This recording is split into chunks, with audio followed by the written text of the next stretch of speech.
Balochistan grand alliance की call पर Gwadar press club के सामने एहतजाजी मुजाहरा किया गया, जिसमें मुकर्ररीन ने कोयटा में पुरअमन एहतजाज करने वाले सरकारी मुलाजमीन पर लाठी चार्ज, आंसू गैस और गिरफ्तारियों की शदीद मजम्मत की। मुकर्ररीन का कहना था कि महंगाई से परेशान सरकारी मुलाजमीन वफाकी तर्ज पर तनख्वाहों और मरात में इजाफे का मुतालबा कर रहे थे, जिस पर हुकूमत ने पहले वादा किया मगर बजट में इसे नजरअंदाज कर दिया। उन्होंने कहा कि एहतजाजी रैली के शुरका पर बेरहमाना तशद्दुद, मर्द ख़वातीन मुलाजमीन पर लाठी चार्ज और आंसू गैस का इस्तेमाल काबिल अफसोस और काबिल मजम्मत है।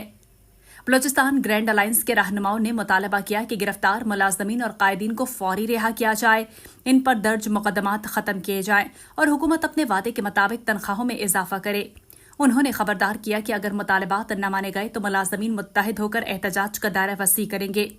एहतजाजी मुजाहरे से पैरामेडिकल स्टाफ एसोसिएशन के ज़िले सदर हाजी कादिर जान, GTA के ज़िले रहनुमा नादिल अली सोले, फिशरीज एम्प्लॉयज यूनियन के सदर हुसैन अकबर, नूर बख्श बलोच, सीसा के रहनुमा डॉक्टर बरकत नदीम और दीगर तंजीमों के रहनुमाओं ने खिताब किया।